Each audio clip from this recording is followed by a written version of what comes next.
Hello again and welcome back.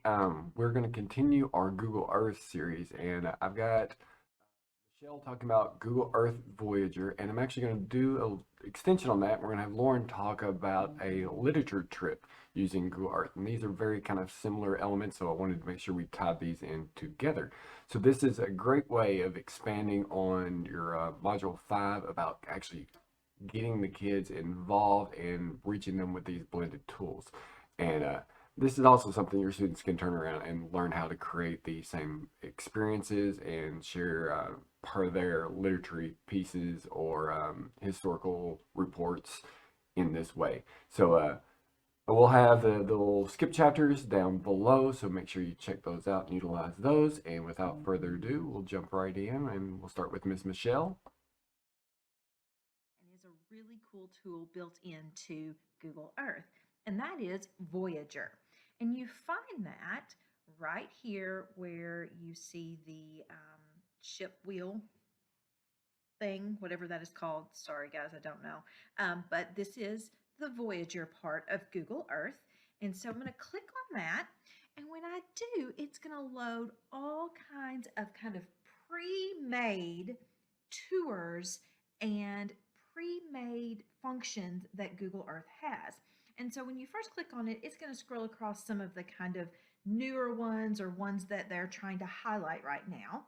But if you scroll down, you have several topics to choose from. You get some editor's picks, and then you get games, layers, street view, nature, culture, travel, and education. So let me just click on a couple of these to show you how it works. If I click on games, these are all kinds of quizzes.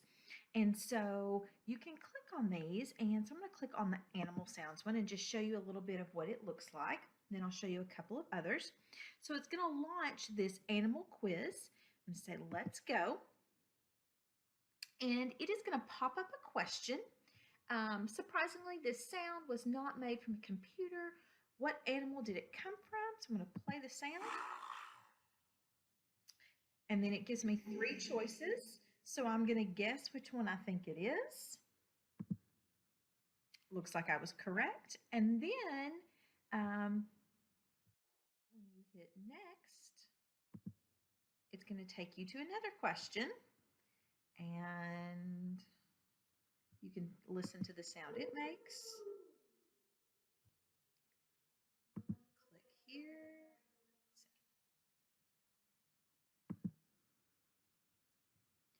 And on some of them, like this one, you will notice after I answered, it actually zooms in and shows me a picture of that animal and gives me a little bit of information about that animal. Sometimes it will just zoom you into the location where you might find that animal. So this is a type of quiz that you can get in Google Earth Voyager. So I'm going to close back out of this and actually close out of this quiz. And there's all kinds of other quizzes. So you could do these with your students. If you remember, like I do, watching Carmen Sandiego, and I won't break out into the song, but Google Earth has partnered with Carmen Sandiego.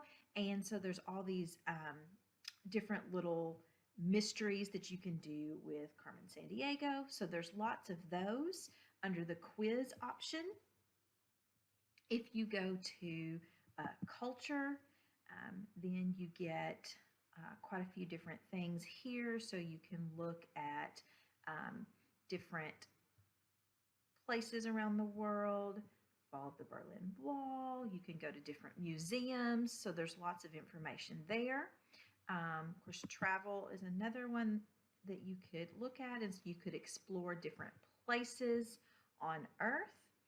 And then education is another really cool one because it pulls in a lot of different subject areas. So in math, you could look at triangular structures. You could look at the geometry of sustainable architecture, the geometry of castles. History, you've got Underground Railroad. You've got James Cook's first voyage. Poetry, this one will actually take you around the world and talk about different types of poetry. So we'll look at this one for just a minute. So when I hit explore And it starts out just talking a little bit about poetry and a general overview. And then you just click through the different scenes here. And so the first scene takes you in to North America and talks to you a little bit about Native American poetry. So you get a zoomed in area of kind of where that poetry might have come from. And then you get a summary and some information over here. When you go to the next location, it will then take you to a new location. So this is talking about the Japanese haiku. So it's going to take us into a view of Japan. And then it's going to give us information about a haiku. And it will keep doing that for the different types of poetry. So again, another explorer kind of trip that you can take on Google Earth. There are different ones about history. This one is really cool for elementary. It actually shows you different places on Earth that you can find landmarks and things that look like the letters of the alphabet. I played around with this one the other day and I thought it was really neat. So it actually takes you through each letter. It will show you the location. It will actually tell you some things that begin with A, and then it will talk about what picture it is. And then you can go to the next letter. And it will take you to that location, kind of fly you in. Again, it will give you different words and things on Earth that start with B, and then it will talk about what the picture is. So there are a ton of these really cool little expeditions and tours that you can find on Google Earth through Google Explorer. So something that you could definitely check out and incorporate into almost every subject area that you teach. So definitely check out the Voyager option on Google Earth. This instructional video, we're going to look at Google LitTrips and specifically how to access them and talk about some classroom implications. Google LitTrips was started a long time ago, and they have an official website that isn't on your participant guide that you can get to through here at googlelittrips.org. And it started a long time ago as a project by Global GEG, and their whole purpose was to create those immersive 3D field trips where students virtually become traveling companions with characters and stories taught in ELA, kindergarten through high school. So just kind of a new way to use Google Earth and incorporate it within literacy. Once you're here on this page, you can get started by coming here to the Get Started tab, and it will tell you all about them, how to get started, how to download, but I'm also going to show you, as well as you can look at either just all the titles of the LitTrips they have pre-created alphabetically. You can look and narrow it down by grade levels and look at the titles of the different books that you might be interested in. And then when you're ready, you're going to go to this request a LitTrip. So you have to specifically request a link to the downloadable file to then put within Google Earth. And so I already did this process, and by emails, you can see it comes from library@googlelittrips.org. I asked for the Watsons Go to Birmingham, and I can copy this link. And what this is, it's a link to actually to download a zip file. So when I put that in, I push enter. As you can see, it downloaded it to my workstation, the actual zip file that now I can upload to Google Earth. So now I'm going to go to Google Earth and launch it. And once I'm here, I'm going to go to my projects tab. And that's where we discussed within Google Earth where you could create your own projects, but you can also import projects that are already created. So I'm going to come here to projects. And within projects, I'm going to say new project. And I actually have that KML file, and I actually have it on my computer. I just downloaded it. So when I click there, I need to find this file. So I'm just going to come in my downloads and say C15 to quickly find it. There we go. And it will upload it for me and save it automatically. As you can see, it's auto save now. So here is that Watsons Go to Birmingham file that I can now either walk through with my students or share with them.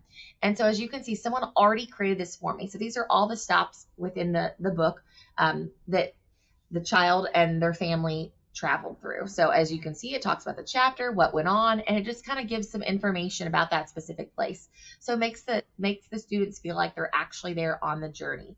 Also has usually some guiding questions, things to think about, just to dig deeper. So pretty neat. Michelle and Lauren, those are great tools, and you can see the applications that are available for teachers where they can actually expand upon their lessons and just really bring your students into these locations that are being talked about in either your history or and then your literature, just all these different elements. And you see, we get to kind of explore a little bit more with our students and lessons that we wouldn't even think about, bringing in the alphabet based on geographic locations. So that's nothing that many of us would have ever thought to do. So just really handy. Explore this, guys. You're going to fall in love with these. So thank you for your time. Hey, thank you for tuning in. Be sure to check out some of our additional videos and don't forget to subscribe, like, and ring the bell so you can keep up to date with all future content. Thank you.